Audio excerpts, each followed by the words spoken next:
আসসালামু আলাইকুম, আশা করি সবাই ভালো আছেন। HTML টিউটোরিয়ালের পার্ট 18-এ আপনাদের সবাইকে স্বাগতম।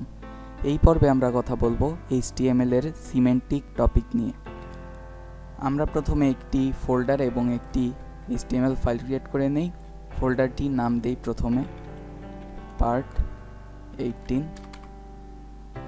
এই ফোল্ডারের ভিতরে একটি ফাইল ক্রিয়েট করি, নাম দেই index.html।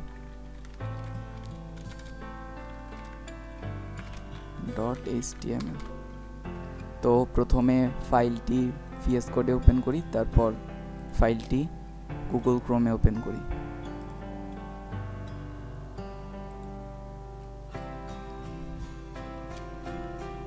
তো HTML5 লিখে ট্যাবে প্রেস করি, তো এরকম চলে আসবে। তো আমরা বডির ভিতরে কিছু ডিভ ট্যাগ নিয়ে নেই। আমরা 5টি ডিভ ট্যাগ নিয়ে নেই। একসাথে 5টি ডিভ ট্যাগ নেওয়ার জন্য ডিভ লিখে তারপর 5 লিখে ট্যাবে প্রেস করলে 5টি এসে যাবে। তো প্রথমে আমরা প্রথম ডিভের ভিতরে একটি ক্লাস নেই হেডার, তারপর ডিভের ভিতরে ক্লাস নেই। আচ্ছা, তার আগে দেখাই যে একটি ওয়েবসাইটে অনেকগুলো সেকশন থাকে, যেমন হেডার সেকশন থাকে, তারপর নেভিগেশন সেকশন থাকে, তারপর একটা আলাদা সেকশনের জন্য থাকে, তারপর একটা আর্টিকেলের জন্য আলাদা সেকশন থাকে। কিছু কিছু ওয়েবসাইটে সাইড বার থাকে, তারপর সবার নিচে থাকে ফুটার। তো আমরা এইভাবেই লিখি যে এটার মতো করে লিখি, একটা হেডার ক্লাস নেই, একটা নেভিগেশন ক্লাস নেই, একটা সেকশন নেই। আচ্ছা, প্রথমে হেডার ক্লাস নিয়েছি, তারপর নেই নেভিগেশন, তারপর নেই ক্লাস সেকশন, তারপর সাইড।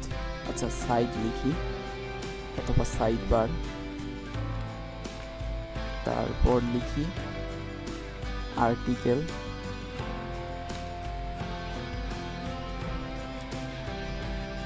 তারপর আরেকটা ডিভ নেই, এর ভিতরে একটি ক্লাস নেই, ক্লাসটার নাম দেই ফুটার।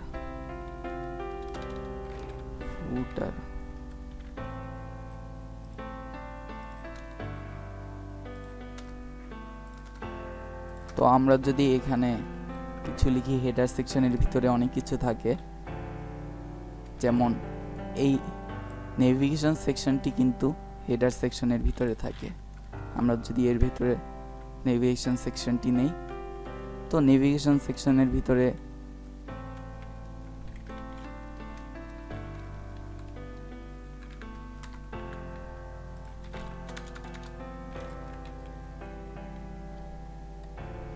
একটা পেজের নেভিগেশনের জন্য যা যা প্রয়োজন সেগুলো নেভিগেশন সেকশনে থাকে। তো হোম থাকে, তারপর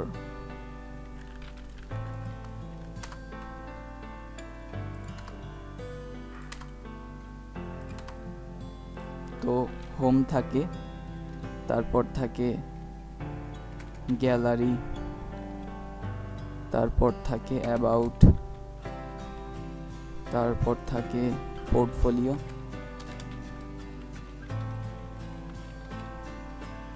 তারপর থাকে কন্ট্যাক্ট। সব ওয়েবসাইটে এরকম থাকে না, তার কি মেইনলি এরকম থাকে যা বেশিরভাগ ওয়েবসাইটে। এখন এখানে অনেক কম কোড আছে, কিন্তু যখন অনেক কোড থাকবে একটা HTML ফাইলের ভিতরে, তখন দেখে বোঝার জন্য অসুবিধা হবে। এই প্রতিটা সেকশনের যদি ট্যাগগুলো ডিভ থাকে, তাহলে কিন্তু দেখে বুঝতে অনেক সমস্যা হবে। তো এই সমস্যা দূর করার জন্য HTML এর নতুন ভার্সন HTML5-এ কিছু নতুন ট্যাগ নিয়ে আসা হয়েছে, যেগুলোকে আসলে সিমেন্টিক বলে। সিমেন্টিক মানে হচ্ছে শব্দার্থক।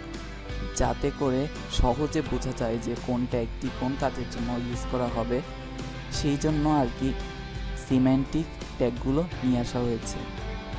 তো আমরা যদি এই হেডারকে ডিক্লেয়ার করতে চাই ডিভ ট্যাগ ছাড়া, ডিভের ভিতরে কোনো ক্লাস না দিয়ে আমরা যদি আলাদা একটি ট্যাগ দিয়ে আমরা যদি হেডারকে ডিক্লেয়ার করতে চাই, তো আমাদের জন্য HTML5 ভার্সন একটি ট্যাগ নিয়ে এসেছে যার নামই হচ্ছে হেডার।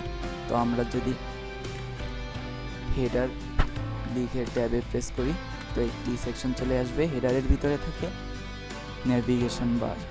তো আমরা যদি ন্যাভ লিখে ট্যাবে প্রেস করি তো এখানে আরেকটি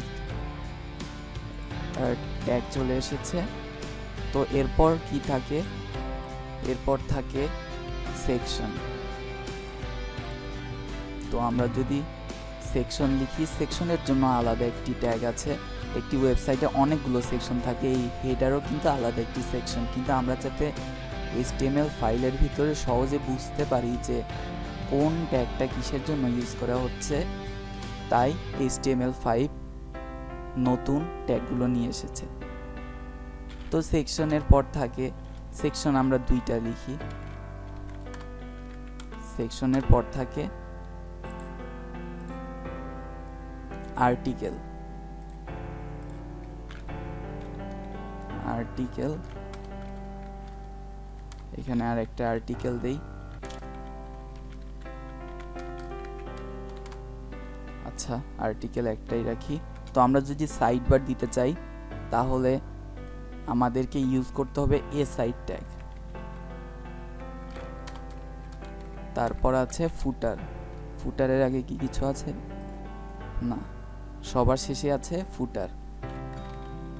ফুটার আমরা একটু আগে যেটি লিখেছিলাম ডিভ দিয়ে তার ভিতরে ক্লাস ডিক্লেয়ার করে কোন সেকশনটি কিসের জন্য সেটি দ্বারা আমরা বুঝিয়েছি যে কোন সেকশনটি কিসের জন্য। সেটির চেয়ে কিন্তু এই কোডটি দেখে বোঝা যাচ্ছে যে খুব সহজেই বোঝা যাচ্ছে যে কোন সেকশনটি কিসের জন্য ইউজ করা হয়েছে, এবং তা আমরা বুঝতে পারছি শুধুমাত্র ট্যাগের নাম দেখেই। নেভিগেশন বারের জন্য যা যা প্রয়োজন সেগুলো লেখা থাকে, সেকশন সম্পর্কিত যা যা রয়েছে। সেকশন বলতে আসলে কন্টেন্ট, একটা ওয়েবসাইটে বিভিন্ন কন্টেন্ট থাকতে পারে, সেগুলো সেকশন ট্যাগের ভিতরে থাকে। আর্টিকেল কোনো একটা ব্লগ সাইটে যদি কোনো আর্টিকেল পাবলিশ করা হয় তাহলে সেগুলো থাকে আর্টিকেল ট্যাগের মধ্যে। এ সাইট, এটা হচ্ছে সাইট বারের জন্য ইউজ করা হয়, একটা ওয়েবসাইটের শেষে ফুটার ইউজ করা হয়। তো আজকের ভিডিও এ পর্যন্তই। আমার ভিডিওটি ভালো লাগলে একটি লাইক দিবেন, আর যারা যারা আগের ভিডিওগুলো দেখেননি তার ডেসক্রিপশনে থাকা লিঙ্ক থেকে দেখে আসবেন। ধন্যবাদ।